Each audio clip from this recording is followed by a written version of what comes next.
રાજ્યમાં સર્જાયેલી ડીઝલની અછત અને વધતી મોંઘવારીના મુદ્દે આમ આદમી પાર્ટી દ્વારા છોટાઉદેપુર જિલ્લા કલેક્ટરને આવેદન આપી તાત્કાલિક કાર્યવાહી કરવાની માંગ.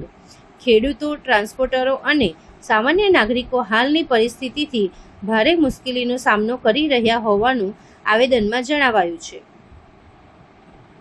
છોટાઉદેપુર ખાતે આમ આદમી પાર્ટીના આગેવાનો અને કાર્યકરો દ્વારા જિલ્લા કલેક્ટરને આવેદન પાઠવી રાજ્યમાં ઊભી થયેલી ડીઝલ અછત અંગે ચિંતા વ્યક્ત કરવામાં આવી હતી.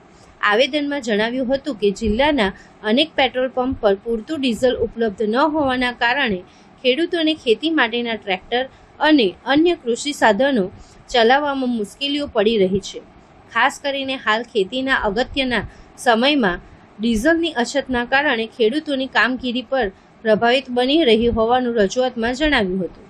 બીજી તરફ ટ્રાન્સપોર્ટ વ્યવસાય સાથે જોડાયેલા વાહન ચાલકો અને વેપારીઓને પણ ભારે આર્થિક નુકસાન ભોગવવાનો વારો આવ્યો હોવાનું કહેવામાં આવ્યું હતું.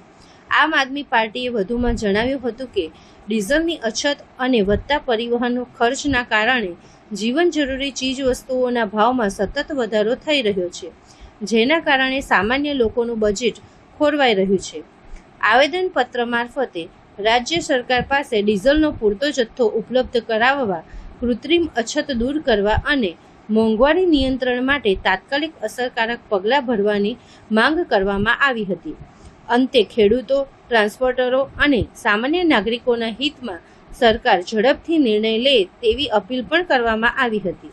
આજ રોજ છોટાઉદેપુર મુકામે માન્ય મુખ્યમંત્રી ગુજરાત રાજ્ય હસ્તક છોટાઉદેપુર માન્ય કલેક્ટર સાહેબ શ્રીને આમ આદમી પાર્ટી દ્વારા આવેદનપત્ર પાઠવવામાં આવ્યું છે. ખાસ કરીને જે ગુજરાતની અંદર સમગ્ર ગુજરાતની અંદર આજે ડીઝલની અછત અને પેટ્રોલની અછતને લઈને આજે સમગ્ર છોટાઉદેપુર હોય કે ગુજરાત દરેક રાજ્યના જિલ્લાઓ તાલુકાઓની અંદર આજે જે રીતના ખેડૂતોને ડીઝલ મળવું જોઈએ એ મળતું નથી અને ડીઝલની ખૂબ જ અછત છે અને ગેસના બાટલની પણ ખૂબ જ અછત છે.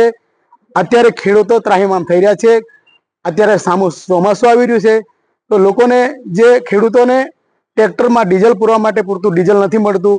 ખાલી 5 લીટર ડીઝલ આપવામાં આવે છે, એ પણ ટ્રેક્ટરને રૂબરૂ ત્યાં આપણે પેટ્રોલ પંપ બોલાવવામાં આવતો હોય તો આવવા જવામાં પૂરું થઈ જતું હોય એવી પરિસ્થિતિ, વિકટ પરિસ્થિતિ આ ગુજરાતની અંદર ગામડાઓની અંદર આજે થઈ રહી છે.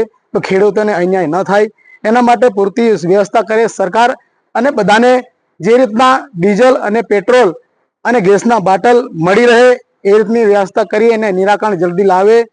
કેમ કે હાલનો સમય એટલો બધો કપરો સમય ચાલી રહ્યો છે. ગુજરાતની અંદર મોટી મોટી વાતો થાય છે. આજે સુશાસનની વાત કરનારી સરકાર આજે નિષ્ફળ થઈ રહી એવું અમને દેખાઈ રહ્યું છે. એના લઈને આજે આક્રોશભરી આજે આમ આદમી પાર્ટીના કાર્યકરો સૌ સાથે મળી આજે છોટાઉદેપુર મુકામે માન્ય કલેક્ટર સાહેબ શ્રીને આજે આવેદન પાઠવ્યું છે. ખેડૂતોને પૂરતા પ્રમાણમાં ડીઝલ નહીં મળે તો આમ આદમી પાર્ટી શું કરશે? ખેડૂતોને પૂરતા પ્રમાણમાં ડીઝલ નહીં મળે તો આવનાર સમયની અંદર સમગ્ર જિલ્લાની અંદર આમ આદમી પાર્ટી કાર્યકરો જો જરૂર પડે તો અમે ધરણા પણ ઉતરીશું એવું આમ આદમી પાર્ટી તમામ કાર્યકરો નક્કી કર્યું છે. છોટાઉદેપુરના અધિકારી એમ કહે છે કે આપણા છોટાઉદેપુર જિલ્લામાં પુરવઠા ડીઝલ પેટ્રોલની અછત નથી. ડીઝલ પેટ્રોલની અછત ને લઈને આજે છોટાઉદેપુરના જે નેતાઓ કહેતા હોય, આજે તમે દેખી રહ્યા છો રોડ પર વાહનો ઠપ થઈ ગયા છે, ટ્રાન્સપોર્ટેશન બંધ થઈ ગયા છે, વાહન વ્યવહાર અવર જવર એકદમ ઠપ થઈ ગયું છે, ડીઝલ નથી મળતું. એના કારણે અત્યારે તમામ જગ્યાએ વિરોધો ચાલી રહ્યા છે. કઈ ભાષામાં કહે છે એ લોકોને પોતાને જ ખબર નથી. સરકાર કઈ રીતે ચલાવવું એ પણ ભાનમાં નથી એવું લાગી રહ્યું છે એ લોકોને.